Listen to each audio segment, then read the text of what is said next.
Hello folks, welcome to this WiseOwl question and answer video. Today it's a Power BI question.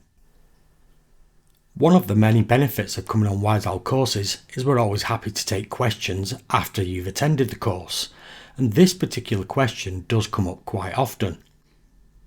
So the users ask, when I make slicer selections, the y-axis on my chart keeps changing.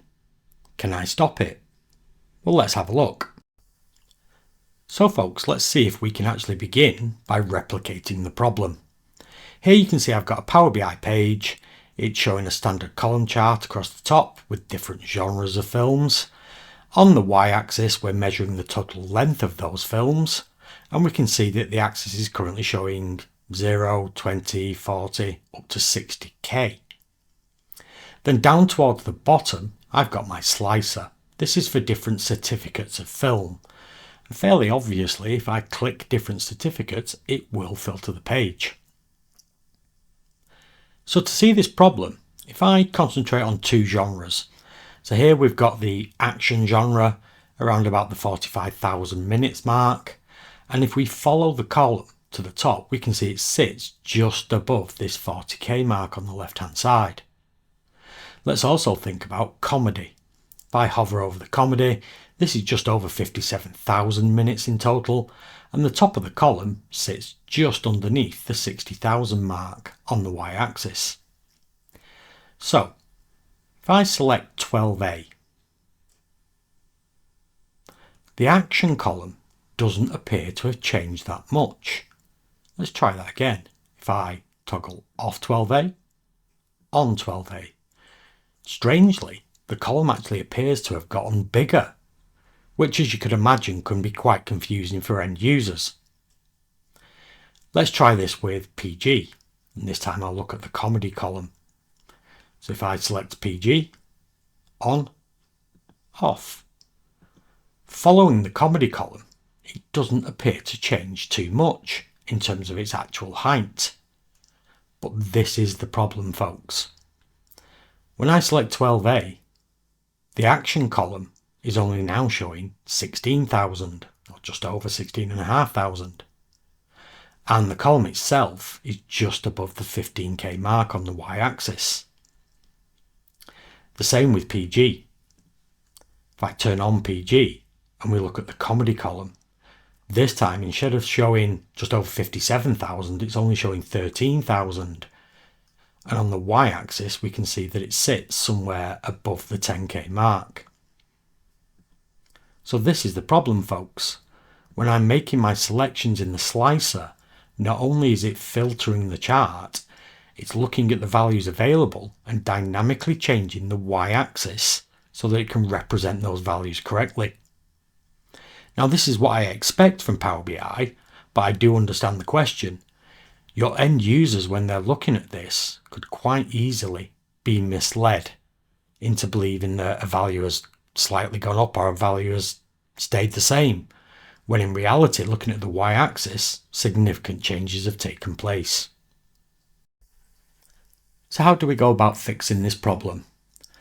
Well, if I select my column chart and go across to my paintbrush to format, within the visual section, you can see there's a category for y-axis. Let's open this up. Here's the problem, folks. The range on your y-axis has a minimum and maximum value set to auto. This simply means Power BI will calculate the values required to be the minimum and maximum. As I click different values on the slicer, that filters the data that's being shown. Therefore, that also filters the values being shown on the y-axis, and that's why they're constantly changing. As we make selections, the values being represented on the y-axis changes, which can lead to confusion. So how do we solve this? Well, I can quite simply enter my own values. I'm going to begin my chart at 0, and the maximum, well, thinking about the comedy column, previously this was sat just below the 60,000 mark. So I'm going to make that my maximum. Let's see what happens this time. If I click on 12A, we can see this time the action column drops dramatically.